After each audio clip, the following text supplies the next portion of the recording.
Back to British Stand. Guys, I am Dan and I am your host. Remember that. First name is Dan. I am your host. That will come apparent a little bit later on in today's live stream. But as always, guys, we are keeping you updated with this sort of Oldham hospital attack. And as I said, and you can read it there in the title, the legacy media has hidden the truth on purpose. And we're going to get to that very, very soon. Before we do though, guys, as always, please do hit the like button, hit the subscribe button, and get involved into the live chat if you're watching this live. And if you're watching it on a replay, let me know your thoughts in the comments.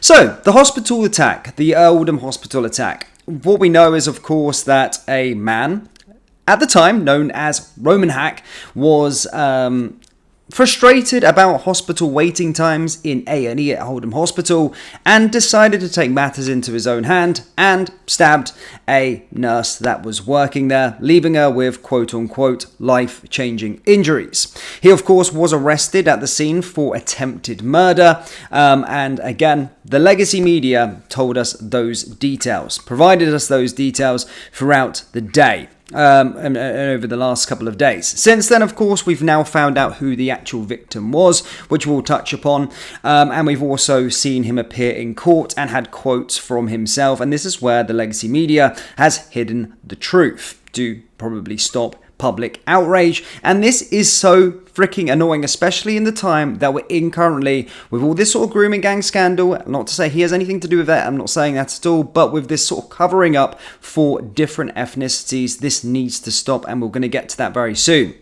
Now, I just want to show you and provide you an update on the actual, the victim.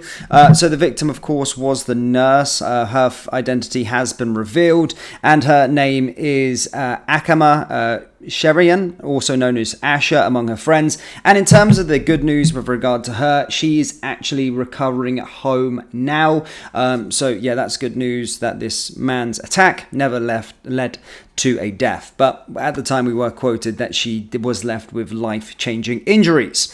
Now, Roman Hack has appeared, of course, in court. And as stated, named widely by the legacy media as Roman Hack, he appeared in court, and read this. Hack, wearing a grey sweatsuit and flanked by two prison officers, was asked to identify himself and gave his name as Mohammed Roman Hack. District Judge Jane Hamilton told the defendant, the attempted murder is the matter that can only be dealt with by a Crown Court, so the possession of a bladed article is going to go with it. You will next appear at Minstrel Street Crown Court on February 18th. In 5 weeks' time, between now and then, you'll be remanded in custody.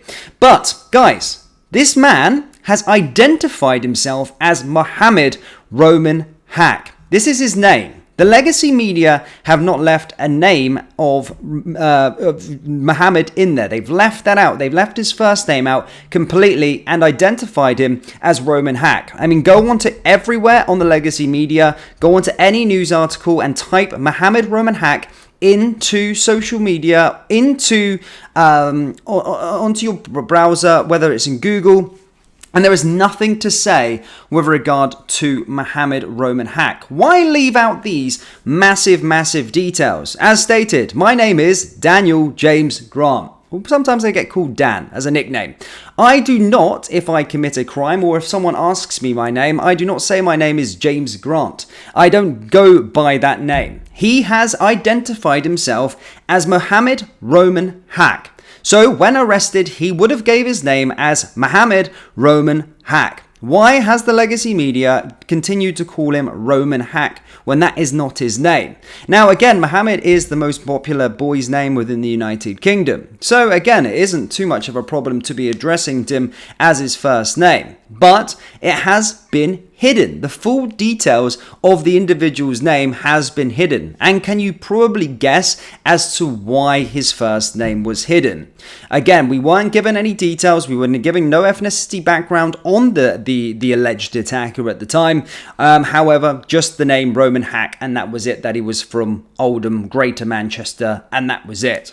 But they didn't even give us his actual name. They gave us Roman Hack, which is not his name. His name is Mohammed Roman Hack, and that's according to him himself. saying it in the courtroom, his actual name. He is not ashamed of his name. He is saying his name in court. So when arrested, he was probably addressed and gave his name as Mohammed Roman Haq. But when they gave the details out to the legacy media or gave the details out in a police statement, they obviously chose to hide the fact what his first name actually was.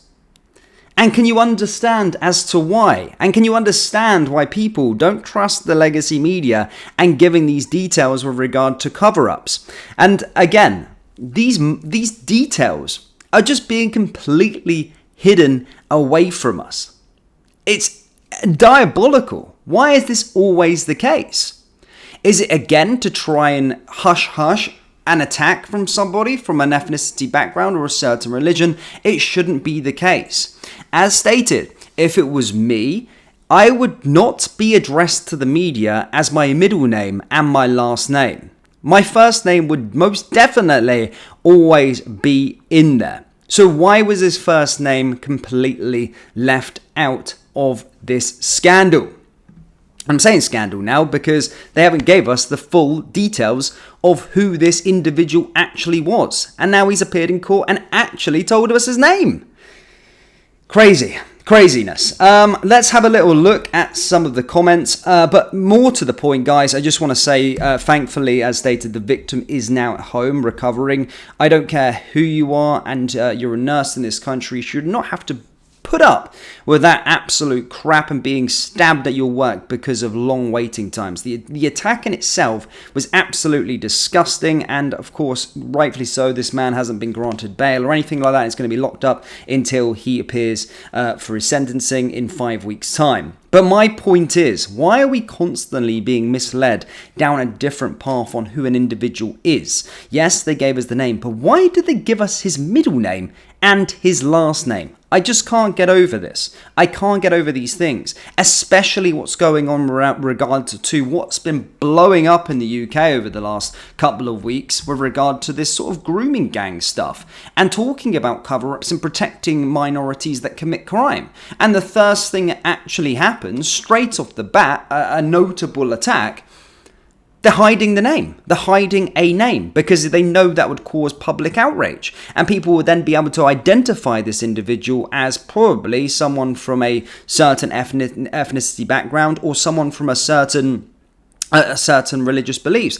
And just for the record, that doesn't matter where you're from or whatever you think. You've carried out a heinous crime and you should be shamed for it, regardless of religion, regardless of where you're from, regardless of the color of your skin. You should be shamed for it because you've done an absolutely disgusting thing and attacked an individual. And as stated, if people want to play that card, the victim was of an ethnic minority. And again, absolutely did not deserve that. Doing something great for this country, working as a nurse and doing great things, saving lives in the job that she does. She does not deserve that and deserves her attacker to be named and shamed by his full name.